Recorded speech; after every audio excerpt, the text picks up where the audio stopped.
So hi everyone, this is Ashwin Jaiswal and organising का अब हम लोग सेकंड पार्ट करेंगे। This is the only chapter we are not doing in one shot. ये chapter we are doing in two parts.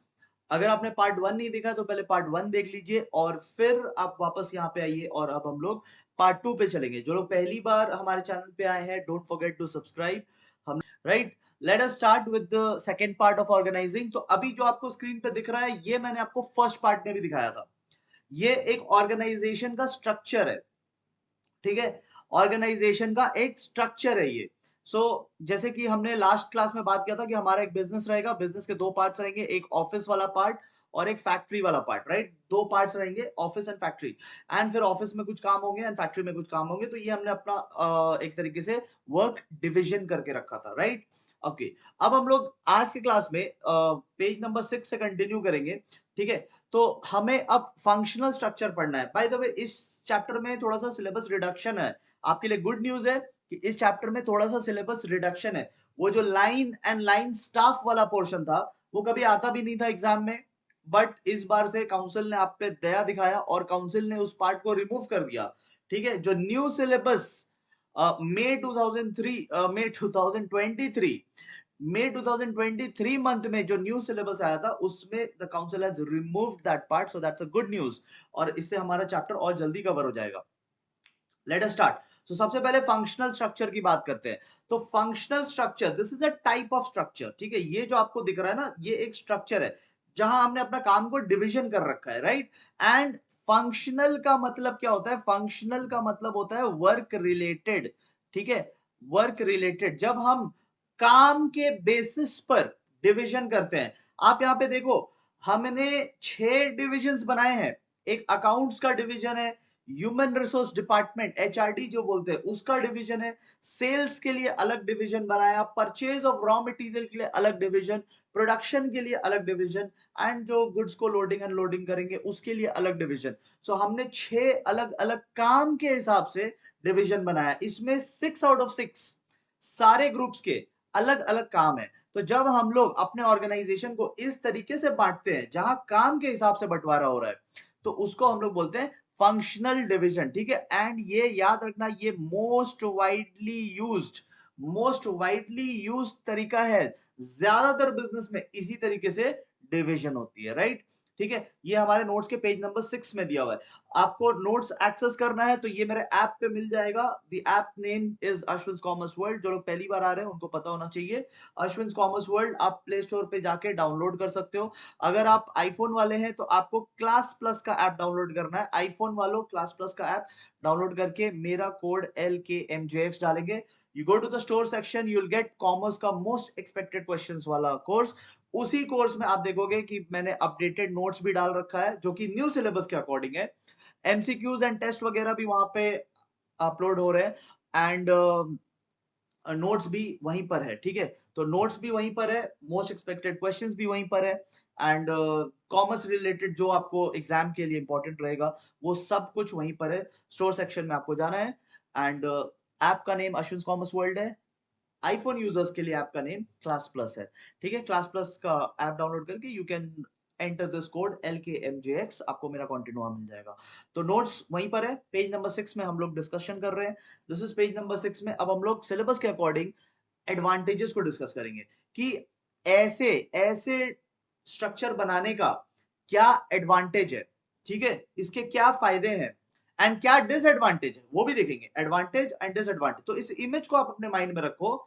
Advantage disadvantage बड़ा जल्दी समझ में आ जाएगा, ठीक है। आई होप आपको इस इमेज को आप माइंड में रखेंगे, right. And then will see कि एडवांटेज डिसएडवांटेज क्या है। आप चाहो तो स्क्रीनशॉट ले लो इसका एक, ठीक है।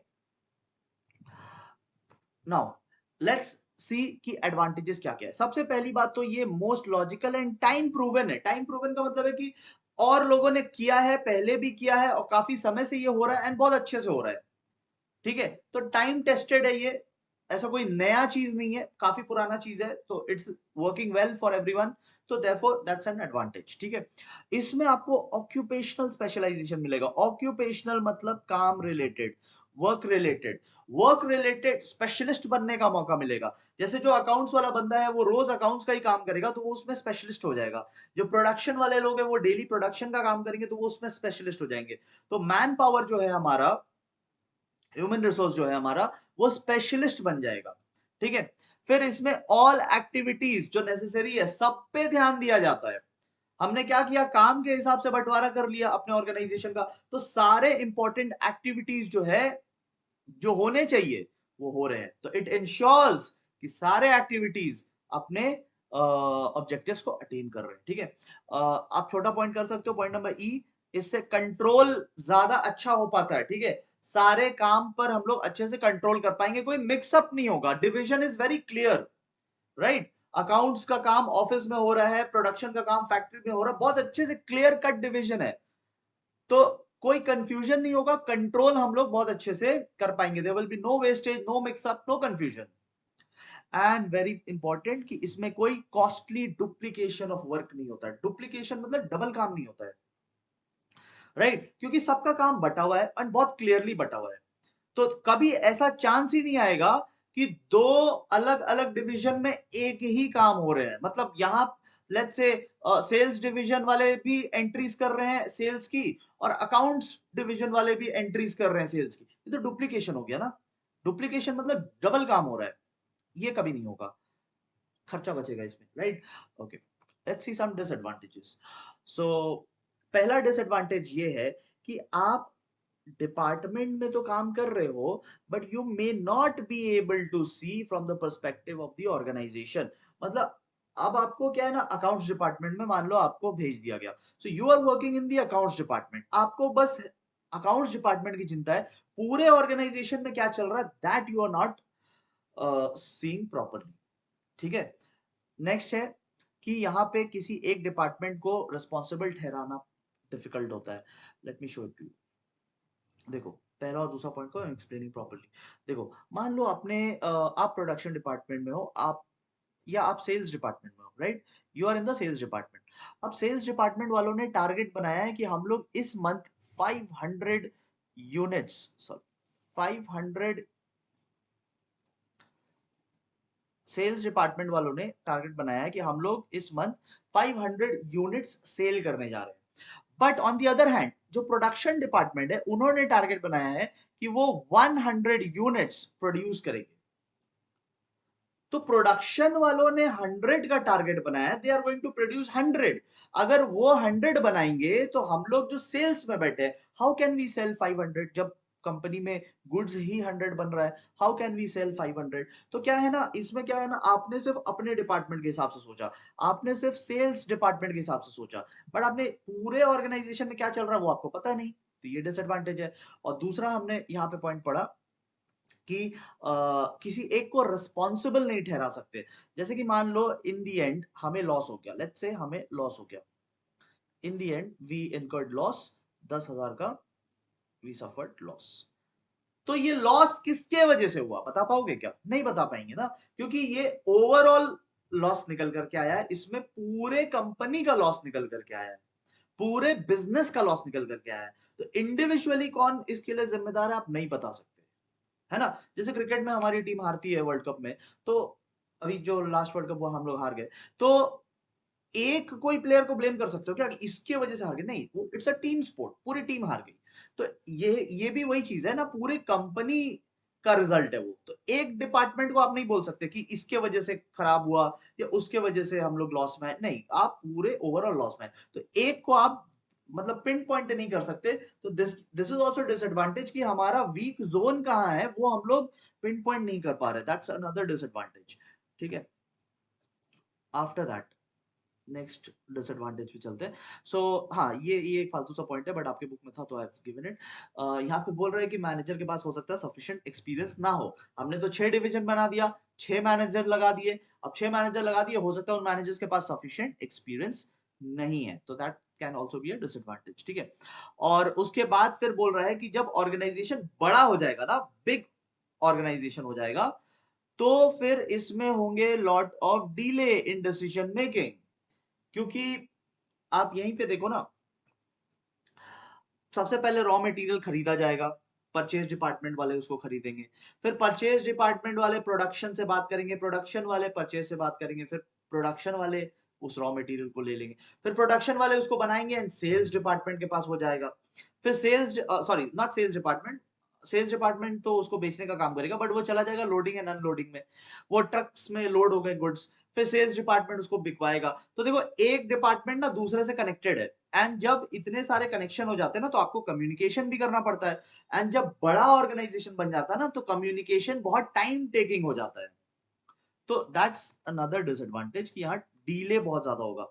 एंड ये बहुत इंपॉर्टेंट पॉइंट है, ये इनफैक्ट बड़े ऑर्गेनाइजेशंस में होता है, ठीक है, कि मैनेजर्स अपने डिपार्टमेंट को अच्छा दिखाने के लिए दूसरे डिपार्टमेंट को नीचा दिखा सकते हैं। जैसे कि सेल्स डिपार्टमेंट क्या ऊपर ऑर्डर ऊपर रिपोर्टिंग कर देगा, सेल्स डिपार्टमेंट ऊपर बोल देगा, मतलब सीनियर्स को बोल देगा कि हम तो 500 गुड्स बेचने के लिए रेडी थे, ये प्रोडक्शन वाले ने 500 बनाया ही नहीं। तो प्रोडक्शन वाले को झाड़ पड़ेगा, उसको डांट पड़ेगा कि यार ये 500 बेचने को रेडी था, बट तुम स्लो काम किए बोलकर हमारा 500 गुड्स नहीं बिका।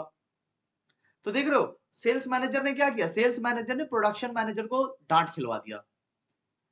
सेल्स मैनेजर ने जाके बोल दिया I was ready to sell 500, but this fellow he did not produce 500, he produce only 300। तो प्रोडक्शन वाले को फिर डांट पड़ेगा, right. So this was functional structure, ठीक है। Next coming to divisional structure. अब डिविजनल स्ट्रक्चर में क्या होता है, जैसे ये सारे के सारे क्या है, आईटीसी की कंपनीज है, आईटीसी के ब्रांड्स है, ठीक है। आईटीसी आपने नाम सुना होगा, इनफैक्ट आपने ये वाला जो प्रोडक्ट है ये काफी ज्यादा यूज भी किया होगा, राइट, जो क्लासमेट का प्रोडक्ट है। तो अब देखो आईटीसी तो क्या है, आईटीसी एक कंपनी है और आईटीसी के इतने सारे ब्रांड्स हैं, इनफैक्ट और भी बहुत सारे ब्रांड्स हैं उसके, यहाँ पे बहुत लिमिटेड हमने ब्रांड्स शो किया है। बट आईटीसी देखो, आईटीसी अपना डिवीजन किस तरीके से कर रहा है, आईटीसी अपना डिवीजन प्रोडक्ट वाइज कर रहा है, right. It's just an example, ठीक है, ये प्रोडक्ट वाइज करने के बाद फिर फंक्शनल वाइज भी करता है, but we are just taking an example. तो आईटीसी ने अपना डिवीजन कैसे किया, आईटीसी ने अपना एक डिवीजन बनाया आशीर्वाद का, जो आशीर्वाद का आटा आता है। देन उसने अपना सेकंड डिवीजन बनाया सनफीस्ट का, उसने अपना थर्ड डिवीजन बनाया बिंगो का, फिर उसने अपना फोर्थ डिवीजन बनाया नेचुरल्स का, एंड देन फिफ्थ डिवीजन बनाया yippee नूडल्स का। एंड ऐसे कर करके उन्होंने बहुत सारे डिवीजन बनाए। तो काम के बेसिस पे बनाया क्या, नहीं, यहाँ पे प्रोडक्ट वाइज बंटवारा हो रहा है। तो जब प्रोडक्ट वाइज बंटवारा होता है ना उसको हम लोग कहते हैं डिविजनल स्ट्रक्चर, ठीक है। This is on page number 7, notes के पेज नंबर 7 पे है, ठीक है। तो एंड नोट्स में जितना आई हैव हाईलाइटेड या बोल्ड करके रखा है ना, आपने देखा होगा कि जगह जगह पे बोल्ड किया हुआ है, तो दोज आर द कीवर्ड्स, की सेंटेंसेस, वही आपको पढ़ने हैं, ठीक है। तो आप देखो यहाँ पे डिविजनल स्ट्रक्चर, डिविजनल स्ट्रक्चर क्या है, जो I showed you just now, जब आप प्रोडक्ट के बेसिस पे डिवीजन करते हैं तो उसको हम लोग डिविजनल स्ट्रक्चर बोलते हैं, राइट। कहाँ पे यूजफुल है नाउ दिस पार्ट, ये मेरे को लगता है ना केस स्टडी में वो लोग पूछ सकते हैं, ठीक है। ये वो लोग केस स्टडी में पूछ सकते हैं ये पार्ट की डिविजनल स्ट्रक्चर कहाँ सूटेबल है और फंक्शनल स्ट्रक्चर कहाँ सूटेबल है। देखो फंक्शनल स्ट्रक्चर जो पहले हमने किया ना वो छोटे कंपनीज के लिए अच्छा है, या वैसे कंपनीज के लिए अच्छा है जिनका एक ही प्रोडक्ट होता है। बट जिनका इतने सारे प्रोडक्ट्स होते हैं या बहुत बड़ी कंपनीज होती है, they should go for divisional structure, ठीक है। ये केस स्टडी के लिए इंपॉर्टेंट है, ठीक है। जितने भी इंपॉर्टेंट क्वेश्चंस है वो सारे मेरे उस कोर्स में है, ठीक है। In fact I forgot to tell you one thing कि मेरे इस कोर्स में अभी व्हाट आई हैव डन कि मैंने 3 फाइल्स जो है वो अनलॉक रखा है, 3 फाइल्स। आप जाकर देख सकते हैं 3 फाइल्स एकदम फ्री ऑफ कॉस्ट, आप वहां पे देख सकते हैं, आपको अंदाजा लग जाएगा कि वो चीज क्या है, ठीक है। तो you can download the app, you can go to the store section में आपको मोस्ट एक्सपेक्टेड क्वेश्चंस का एक कोर्स दिखेगा, सेम जो यहाँ पे इमेज दिख रहा है ना, सेम इमेज वाला वहां पे आपको कोर्स दिखेगा। 3 फाइल्स आर फ्री, आप एकदम बेशक उसको जाकर देख सकते हैं। उसमें आई हैव पिन पॉइंटेड कि शॉर्ट क्वेश्चंस कहाँ से बन सकते हैं अब की बार वाले एग्जाम में, 2024 वाले एग्जाम में 4 एंड 5 मार्क्स वाले क्वेश्चन कहाँ से बन सकते हैं। And in fact I have also given कि एमसीक्यू उस चैप्टर से किधर से बनेगा एंड केस स्टडी किधर से बनेगा। जैसे इस चैप्टर से मेरे को लगता है कि केस स्टडी के लिए ये बहुत ही इंपॉर्टेंट पार्ट है, ठीक है, क्योंकि यहाँ पे जैसा मैंने आपका सैंपल पेपर देखा, सैंपल पेपर में काउंसिल आपके एप्लीकेशन को टेस्ट कर रहा है कि आपने चीजों को कितना समझा, उसको टेस्ट कर रहा है। तो व्हाट इज डिविजनल स्ट्रक्चर, ऐसा क्वेश्चन वो नहीं पूछेंगे। व्हाट इज डिविजनल स्ट्रक्चर, वैसा क्वेश्चन वो नहीं पूछेंगे। वो पूछेंगे आपसे कि डिविजनल स्ट्रक्चर किस टाइप के ऑर्गेनाइजेशन को जरूरत पड़ेगा, ऐसे क्वेश्चन पूछेंगे। तो वो सब मैंने क्वेश्चंस को ना इस कोर्स में कवर कर रखा है। तो 3 फाइल्स आर देयर, जो कि कोई भी देख सकता है, इवन जिन्होंने बाई नहीं भी किया वो भी देख सकते हैं। तो आप जाकर देखो, आपको एक आइडिया लगेगा कि 2 मार्क्स के लिए कैसे क्वेश्चंस को प्रिपेयर करें, 4-5 मार्क्स के लिए कैसे क्वेश्चंस को प्रिपेयर करें, एमसीक्यूज के लिए किसको प्रिपेयर करें, एंड केस स्टडीज के लिए किन एरियाज को देखना है। ठीक है, तो focus on area wise preparation. ठीक है, चलो नेक्स्ट पार्ट पे आते हैं। अब डिविजनल स्ट्रक्चर आपने देख लिया कैसा होता है प्रोडक्ट वाइज, इसके क्या फायदे हैं, इसके क्या डिसएडवांटेज है वो देखते हैं, राइट। तो सबसे पहला कि इसमें कोऑर्डिनेशन की प्रॉब्लम जो है ना वो खत्म हो जाएगी। कोऑर्डिनेशन मतलब एक दूसरे से जो बात करते रहते हैं ना, एक दूसरे से कम्युनिकेशन करते हैं, अपने काम के लिए उस पर डिपेंडेंट, वो अपने काम के लिए हम पे डिपेंडेंट, ये खत्म हो जाएगा। बिकॉज आशीर्वाद, जैसे कि यहाँ पे आशीर्वाद आटा का बिंगो चिप्स से कोई लेना देना नहीं है। आशीर्वाद अलग डिवीजन है, बिंगो अलग डिवीजन है, तो आपको एक दूसरे से कोऑर्डिनेट करने की जरूरत ही नहीं है। कोऑर्डिनेट करने की जरूरत नहीं है तो फिर वो प्रॉब्लम ही नहीं आएगा कुछ उससे रिलेटेड। आप फोकस कर सकते हैं, फोकस, इंडिविजुअल अटेंशन मिल सकता है, एक एक प्रोडक्ट को इंडिविजुअल अटेंशन मिलेगा इस तरीके से। ठीक है, आप स्पेशलाइजेशन लाएंगे physical facilities wise. Physical facilities मतलब जो आपके मशीन्स वगैरह होते हैं ना, तो उसमें स्पेशलाइजेशन आएगा। बिकॉज सारे सारे ऑर्गेनाइजेशन में हर हर में तो एक टाइप का मशीन नहीं होगा, सब में अलग अलग टाइप के मशीन होंगे, सब में अलग अलग टाइप के लेबर्स होंगे, उसमें स्पेशलिस्ट हो जाएंगे सब, अपना इंडिविजुअल स्पेशलाइजेशन आएगा। ठीक है, यस, वेरी इंपॉर्टेंट पॉइंट कि यहाँ पे आप रिस्पॉन्सिबिलिटी फिक्स कर सकते हो। यहाँ पे क्या है ना, सबके इंडिविजुअल रिजल्ट्स आएंगे, तो यहाँ पे कौन हमारा वीक पॉइंट है वो पिन पॉइंट करना बहुत इजी हो जाएगा। फंक्शनल में हम बता नहीं सकते थे कि where is our weak zone, but यहां पे we can point out. Just for example मैं बोल रहा हूं, मान लो yippee नूडल्स को लॉस हो रहा है, तो हम लोग पिन पॉइंट कर सकते हैं कि हमें प्रॉफिट हमारा डाउन हुआ बिकॉज yippee नूडल्स की वजह से ये डाउन हुआ। सो हमने पिन पॉइंट कर दिया। पिछले वाले में हम पिन पॉइंट नहीं कर पाते थे कि अकाउंट्स डिपार्टमेंट की फॉल्ट है कि प्रोडक्शन डिपार्टमेंट की फॉल्ट है, वहां क्या था, रिजल्ट ओवरऑल निकलता था। यहाँ क्या है, रिजल्ट इंडिविजुअली सबका निकलेगा, तो जिसका वीक होगा वो हम बता सकते हैं। तो रिस्पॉन्सिबिलिटी फिक्स करना इजी है। एंड ये जिनको एक्सपेंशन एंड ग्रोथ चाहिए उनके लिए ये चीज है, बड़ा बनना है तो इस तरीके से बड़ा बड़ा बनना पड़ेगा। ठीक है, बहुत सारे प्रोडक्ट्स लगाने हैं तो इस तरीके से काम करना पड़ेगा, तो उनके लिए ठीक है। डिसएडवांटेज क्या है वो देख लेते हैं। डुप्लीकेशन ऑफ वर्क होता है, हर एक ब्रांड में एक एक अकाउंटेंट बैठा है, काम क्या हो रहा है अकाउंट्स का, बट सबका सेपरेट सेपरेट, तो कितना खर्चा बढ़ रहा है। एडवांटेज ऑफ सेंट्रलाइजेशन भी इनके पास नहीं है। सेंट्रलाइजेशन क्या है वो हम थोड़ी देर बाद देखेंगे, इतना समझ लो, उसका एडवांटेज इनके पास नहीं है। Under utilisation of plant capacity, सब ने अपना अपना सेपरेट फैक्ट्री खोल लिया, एक ही कंपनी के लोग सब अपना अपना फैक्ट्री खोल के रखे हैं, और वो अंडर यूटिलाइज हो रहा है, 24 घंटा काम नहीं चल रहा है। 3 शिफ्ट्स में काम होते हैं ना, 8 8 8 आवर्स का शिफ्ट होता है। तो फैक्ट्री हमने खोल के रख लिया, रेंट हम लोग पे कर रहे हैं, बट फुल टाइम काम नहीं हो रहा, दैट्स अंडर यूटिलाइजेशन। हाँ, अगेन सिमिलर पॉइंट है, अपना प्रोडक्ट को देख रहे हैं मैनेजर्स लोग, बस अपने प्रोडक्ट में इंटरेस्टेड है, टोटल ऑर्गेनाइजेशन का क्या हो रहा है उस पर कोई इंटरेस्ट नहीं है। एंड कभी कभी कॉन्फ्लिक्ट भी हो सकता है, जैसे कि आईटीसी इनकी पेरेंट कंपनी है, आईटीसी सबको फंड्स बांटती है एडवर्टाइजमेंट के लिए, तो सबको बराबर फंड्स बंटता है क्या, नहीं, किसी को ज्यादा मिलता है किसी को कम मिलता है। आप देखो यहाँ पे कितने सारे ऐसे ब्रांड्स हैं जिसका आपने कभी नाम भी नहीं सुना होगा, बट यहाँ पे बहुत सारे ऐसे भी ब्रांड्स हैं जिनका एड्स आपने टीवी पे देखा है। तो क्या है, किसी को ज्यादा पैसा मिलता है टीवी पे ऐड करने के लिए, किसी को कम पैसा मिलता है, तो इसमें ना कॉन्फ्लिक्ट हो जाएगा। लोग कंप्लेन करेंगे ना कि यार दूसरे को तो आपने, अब देखो यहाँ पे आपने आशीर्वाद आटा का टीवी में ऐड देखा होगा, yippee नूडल्स का टीवी में ऐड देखा होगा, बिंगो का आपने देखा होगा, सनफीस्ट का देखा होगा, नीचे सैवलॉन है, विवेल है, आपने इन सब का, मंगलदीप अगरबत्ती, MS धोनी वाला जो ऐड आता है, तो आपने ये सब देखा होगा। बट बहुत सारे ऐसे भी हैं यहाँ पे, जैसे ये आई डोंट इवन नो कि ये क्या है। ठीक है, तो बट इसका कभी किसी ने ऐड ही नहीं देखा होगा, मैंने तो नहीं देखा एटलीस्ट। तो कॉन्फ्लिक्ट हो जाएगा ना, इसमें भेदभाव, वो बोलेंगे कि हमारे साथ इनजस्टिस हो रहा है। ठीक है, तो ये एक प्रॉब्लम है। नाउ ये आप खुद से कर लेना, I am marking some of the points, ये आप खुद से कर लेना। एक तो आप ये पहला वाला पॉइंट जरूर करो, कोऑर्डिनेशन वाला हमने डिस्कशन किया था, कोऑर्डिनेशन वाला पॉइंट आप कर सकते हैं।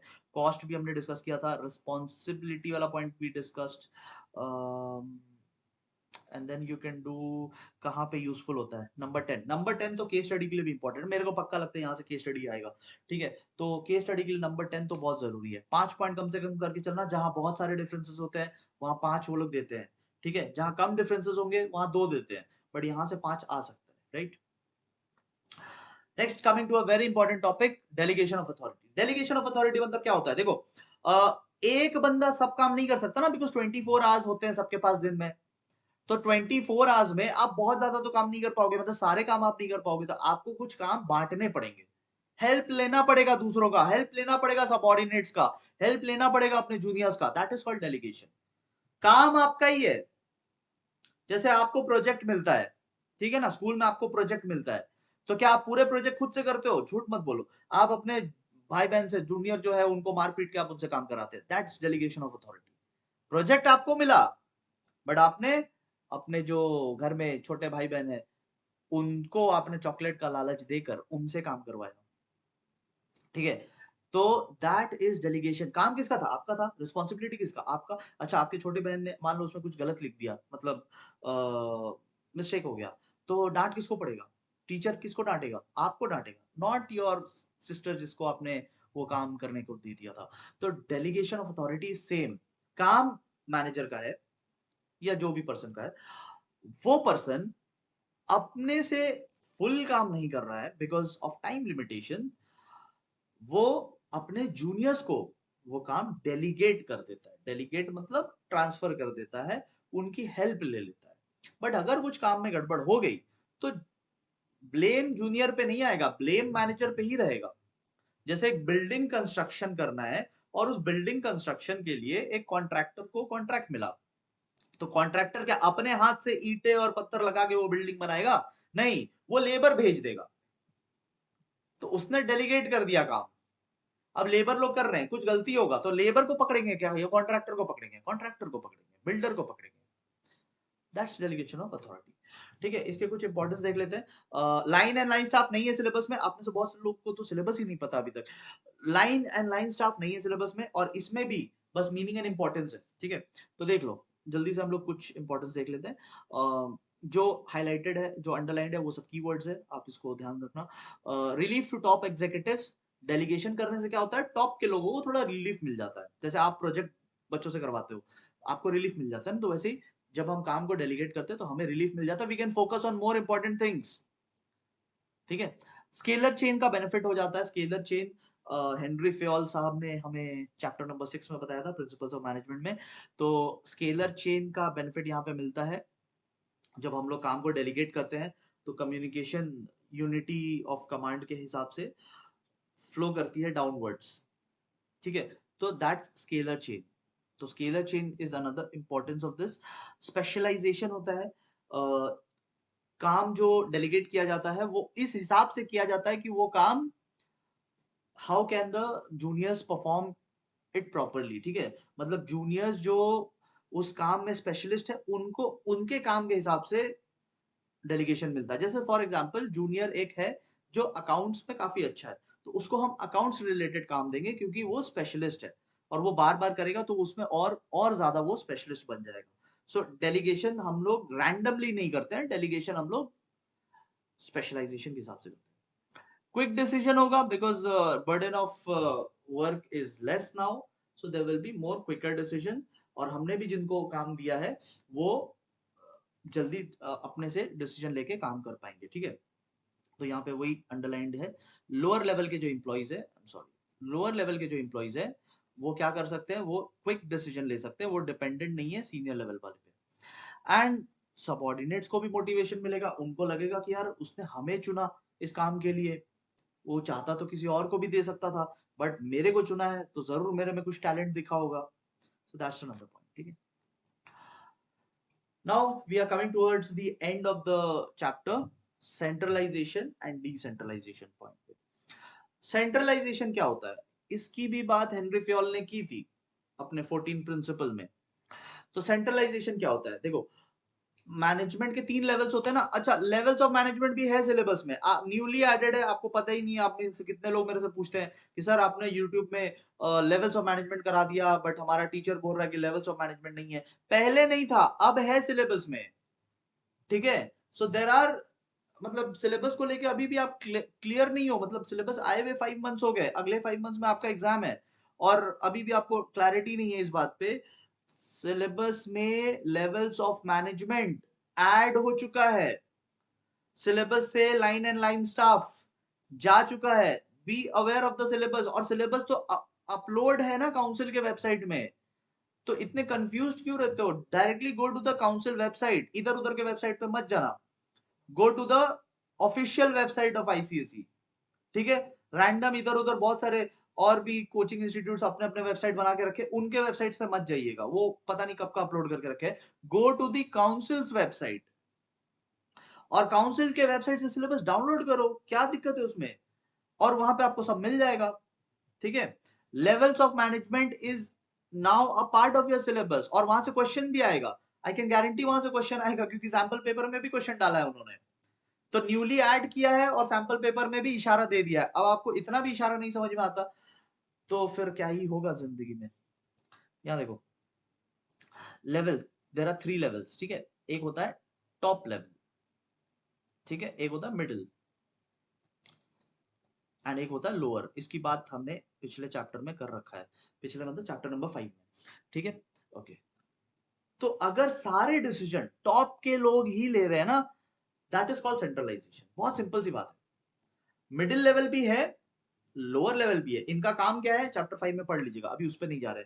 बट मिडिल लेवल के लोग भी है, लोअर लेवल के लोग भी है, बट सारे डिसीजन अगर कॉन्सेंट्रेटेड है टॉप के मैनेजर्स के पास, then we call it centralisation. सारे ऑर्डर्स टॉप से आते हैं, जूनियर्स को बस एग्जीक्यूशन करना है, सोचना नहीं है, दिमाग नहीं चलाना, दिमाग चलाने का काम ऊपर वाले लोग कर रहे हैं। ऑर्डर्स टॉप से आ रहा है, दैट्स सेंट्रलाइजेशन। यहाँ पे एक एग्जांपल दिया हुआ है, now let me tell you another thing about examples. जो एग्जांपल्स मेरे नोट्स में है, ठीक है, जैसे यहाँ पे आपको एग्जांपल दिखेगा, और इसके पहले वाले चैप्टर्स में भी कहीं कहीं पे एग्जांपल्स मैंने डाला है, वो एग्जांपल आपको पूरा पढ़ के जाना है, ठीक है? बस इतना आई एम सेइंग कि वो पढ़ के जाना है, ठीक है? ज्यादा एग्जैजरेट नहीं करते हैं, बट जहां जहां पे एग्जांपल है, एक तो कॉन्सेप्चुअल अंडरस्टैंडिंग होगा, और दूसरी बात, दीज आर दोज एग्जाम्पल जो एग्जाम के लिए इंपॉर्टेंट है, ठीक है? ये एग्जाम्पल आपके बुक से ही है, ठीक है? मेरा ड्राफ्टेड नहीं है, ये एग्जाम्पल आपकी बुक से ही है, but I have seen this 2-3 सालों में कि काउंसिल बुक में जो एग्जाम्पल्स होता है ना, उससे क्वेश्चन फ्रेम करता है, ठीक है? तो एग्जांपल्स आप जरूर गो थ्रू कीजिए। सेंट्रलाइजेशन का आई होप आपको मतलब समझ में आ गया होगा कि मैनेजमेंट के बहुत सारे लेवल्स है, बट अगर सारे डिसीजन एक जगह से लिए जा रहे हैं तो दैट्स कॉल्ड सेंट्रलाइजेशन। इसका ऑपोजिट हो जाएगा डिसेंट्रलाइजेशन। डिसेंट्रलाइजेशन क्या हो जाता है? When you disperse the authority, आप डिसीजन मेकिंग पावर डिस्पर्स कर रहे हो, यहां पे लिखा ना, डिस्पर्सल ऑफ अथॉरिटी, मतलब सारे डिसीजन एक जगह से नहीं लिए जा रहे हैं, टॉप, मिडिल, लोअर, जरूरी नहीं कि सारे डिसीजन टॉप वाले ले रहे हैं, उन्होंने डिसेंट्रलाइज कर दिया है, अपना डिसीजन खुद लो, अपना काम खुद करो, दैट्स डिसेंट्रलाइजेशन। बट सेंट्रलाइजेशन और डिसेंट्रलाइजेशन में मेजर डिफरेंस क्या है? एक तो आप मीनिंग कर रहा, अब देखो यहाँ पे कम डिफरेंसेस है, तो आप 2 भी करोगे तो चल जाएगा, या 3 भी करोगे तो चल जाएगा। एक तो मीनिंग है, then you can talk about roles of subordinate. Subordinate मतलब जूनियर, तो सेंट्रलाइजेशन में जूनियर का ज्यादा काम है क्या? नहीं, सेंट्रलाइजेशन में तो सीनियर ही सारा काम करते हैं। एंड उसी से मिलता जुलता है एक पॉइंट नंबर 4, कि टॉप एग्जीक्यूटिव का किसमें ज्यादा काम है? सेंट्रलाइजेशन में, ठीक है? Coming to the last 2 parts remaining, merits of centralisation, sorry decentralisation. Decentralisation का मेरिट्स हमें बोला है करने को, एंड डिसेंट्रलाइजेशन का डीमेरिट्स हमें बोला है करने को, तो कर लेते हैं, ठीक है? सेंट्रलाइज, अच्छा चलो पहले कर लेते हैं डिसेंट्रलाइजेशन। डिसेंट्रलाइजेशन मतलब काम बांट देना, रिस्पॉन्सिबिलिटीज बांट देना, डिस्पर्सल ऑफ अथॉरिटी। इसके क्या फायदे हैं? अगेन, टॉप एग्जीक्यूटिव को कम काम करना पड़ेगा, there will be reduction, subordinates को मोटिवेशन मिलेगा, उनको लगेगा कि यार हमें चुन रहा है काम करने के लिए, तो they will be more motivated to do work, better decision होंगे, क्विकर डिसीजंस होंगे, क्योंकि काम बटा हुआ है, सब अपना अपना काम देख ले रहे हैं, वहीं पे डिसीजन ले ले रहे हैं, ज्यादा कंसल्टेशन और ज्यादा पूछताछ की कोई जरूरत नहीं है, टाइम वेस्टेज नहीं होगा। इनोवेशन एंड क्रिएटिविटी वहीं पे आता है जहां आपको डिसीजन लेने को मिलता है, ठीक है? जैसे कि अगर आपको डिसीजन लेने को मिला, सीनियर मैनेजर ने आपको डिसीजन लेने को दिया है, तो वहां आपका क्रिएटिविटी दिखेगा ना। अगर सीनियर मैनेजर सभी कुछ आपको बता देता तो वेयर इज योर क्रिएटिविटी? तो जब क्रिएटिविटी, इनोवेशन, काम करने का जो जज्बा होता है ना, वो तब बाहर आता है जब आपको मौका मिलता है परफॉर्म करने का। And development of managers. हम लोग फ्यूचर मैनेजर्स तैयार कर रहे हैं। आज जो जूनियर लेवल पे है, आज जो सबॉर्डिनेट है, पूरी जिंदगी सबॉर्डिनेट रहेगा क्या? नहीं, 10-15 ईयर्स के बाद वो सीनियर हो जाएगा। तो जब 10-15 साल बाद वो सीनियर हो जाएगा, तो उसको अभी से प्रैक्टिस कराओगे ना छोटे छोटे डिसीजन लेने के, तब तो वो बाद में बड़े डिसीजन लेगा। तो by dispersing the authority, by decentralisation, we are preparing future managers. ठीक है, जैसे आपके स्कूल में वो सब होता है ना, बैच मिलता है ना, हेड बॉय हेड गर्ल वगैरह वो सब, तो उसमें आपको तैयार किया जा रहा है। आगे बड़े बड़े लीडरशिप के कारनामे आपको करने हैं, तो अभी छोटे से शुरू करो। ठीक है, लेकिन इसका कुछ डिसएडवांटेज भी है। पहली बात, लैक ऑफ कोऑर्डिनेशन। फ्रीडम दे देने से ना, जूनियर्स को फ्रीडम दे देने से क्या होगा कि कोऑर्डिनेशन में प्रॉब्लम आएगा, जो I showed you in this one. यहाँ पे अब देखो, सेल्स वालों ने 500 का टारगेट रख लिया, प्रोडक्शन वालों ने 100 का target. Where is coordination in this? अगर ऊपर से ऑर्डर आता ना, तो सबको इस तरीके से ऑर्डर आता कि सब ठीक से काम करते। अभी क्या फ्रीडम दे दिया, तो वो अपने हिसाब से टारगेट बना रहा है, ये अपने हिसाब से टारगेट बना रहा है, कैसे काम चलेगा ऐसे? ठीक है, तो ये डीमेरिट है। लैक ऑफ यूनिफॉर्मिटी, मतलब डिफरेंस आ जाएगा काम करने के तरीके में, क्वालिटी में, और एंड हर चीजों में डिफरेंस आ जाएगा, मेंटालिटी में, टारगेट्स में। There will be heavy overheads, heavy overheads, extra खर्चे बहुत लगेगा। 6 डिपार्टमेंट बनाओगे, 6 इंचार्जेस लगेंगे, 6 लोगों को सैलरी देनी पड़ेगी। Unsuitable for small firms. Point number 4, पहले भी हमने ये बात किया जब केस स्टडी वाला आई वाज टेलिंग, क्योंकि यहाँ से केस स्टडी मेरे को लगता आएगा, तो भी आई टोल्ड यू कि छोटे फर्म्स के लिए ये ठीक नहीं है, बहुत खर्चा पड़ेगा। एंड ऐसे फर्म्स के लिए भी ठीक नहीं है जो एक प्रोडक्ट में डील करते हैं, जो मल्टीपल प्रोडक्ट्स में डील करते हैं, और जो बड़े फर्म्स है ना, उनके लिए ये वाला ठीक है, अदरवाइज स्मॉल वालों के लिए अच्छा नहीं है। एक्सटर्नल कॉन्स्टेंट्स, एक्सटर्नल तो आप समझते हैं जो ऑर्गेनाइजेशन के बाहर की बात है, एंड कॉन्स्टेंट मतलब लिमिटेशंस। तो एक्सटर्नल लिमिटेशंस, जैसे कि for example trade union, government, ये सब बाहर के लोग हैं, और इनसे डील करने के लिए आप डिसेंट्रलाइजेशन नहीं फॉलो कर सकते, यू हैव टॉप मैनेजमेंट को ही बात करनी पड़ेगी। बाहर वालों से जब बात करने की बारी आएगी ना, तो टॉप मैनेजमेंट वाले ही डील करेंगे। तो बाहरी दुनिया के साथ डिसेंट्रलाइजेशन नहीं चलता कि हाँ भाई हमारे लेबर से बात कर लो, हमारे जूनियर मैनेजर से बात कर लो, नहीं। बाहर अब गवर्नमेंट की नोटिस आएगी तो top management has to respond. ठीक है, डेलीगेशन एंड डिसेंट्रलाइजेशन में क्या डिफरेंस है, देखो ये आप पढ़ लेना, but core thing I am explaining to you. Delegation में भी हम लोग काम जूनियर्स को देते थे, एंड डिसेंट्रलाइजेशन में भी हम लोग वर्क जूनियर्स को दे रहे हैं, लोअर लेवल पे दे रहे हैं। बट डिसेंट्रलाइजेशन एक कदम आगे। डेलीगेशन में we were just taking help, work हमारा था, we were taking help. Decentralisation में we are giving the entire work along with the responsibility। कल को कुछ दिक्कत आएगी ना, तो उनको पकड़ेंगे हम लोग, उनको ब्लेम करेंगे।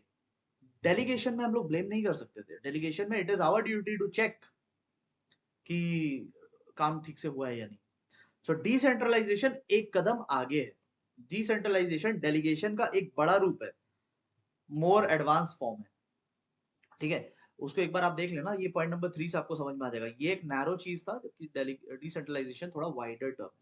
ठीक है, so with this we have completed a very big chapter. इसको 2 पार्ट में हमने किया है। ठीक है, जो लोग इंस्टाग्राम पे है, you can follow me on Instagram. मेरे इंस्टाग्राम का आईडी नीचे लिंक में गिवन है। ठीक है, एंड पढ़ाई से रिलेटेड अगर आपको बात करनी है, तो आपको मेरे टेलीग्राम चैनल पे रहना चाहिए। ठीक है, और मेरा टेलीग्राम का लिंक भी नीचे डिस्क्रिप्शन में है। एंड अगर आपको नॉन स्टडी रिलेटेड बातें करनी है, तो you can join me on Instagram, उसकी भी लिंक नीचे डिस्क्रिप्शन में है। विल मीट जितना जल्दी हो सके फॉर स्टाफिंग चैप्टर। इकोनॉमिक्स के वीडियोस भी आएंगे। ठीक है, तो बने रहो। अगर आप चैनल में पहली बार आए हैं तो सब्सक्राइब कर देना, and yes, do follow me on Instagram also. ठीक है, thank you so much everyone, will meet very soon.